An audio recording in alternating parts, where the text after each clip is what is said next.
Alam niyo ba na may kakaiba at nakakatuwang New Year tradition sa iba't ibang panig ng mundo? Isa sa pinaka-interesante ay galing sa Colombia. Tuwing besperas ng bagong taon, may mga tao makikita mong naglalakad sa labas ng bahay habang may dalang maleta. Oo, tama ang narinig mo. Maleta talaga.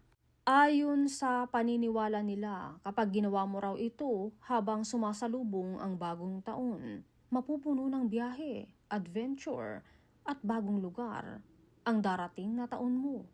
Kahit paikot-ikot lang sa kanto, basta may dala kang maleta, counted na raw yan. Yung iba, nilalagyan pa ng damit, sapatos o kahit passport ang loob ng maleta para mas malakas daw ang epekto. May iba naman na tumatakbo pa habang may maleta, talagang all out para sa travel goals. Hindi man ito suportado ng siyensya pero para sa kanila, simbolo ito ng pag-asa, pangarap at bagong simula. Parang sinasabi mo sa universe na handa na akong maglakbay, hindi lang sa lugar, kundi pati sa mga bagong karanasan sa buhay.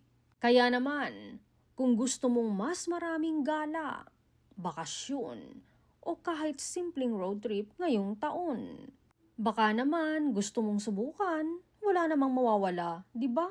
Sa huli, tradisyon man o trip lang ang mahalaga ay positibo ang salubong mo sa bagong taon, dala ng pag-asa na mas maganda pa ang mga susunod na araw.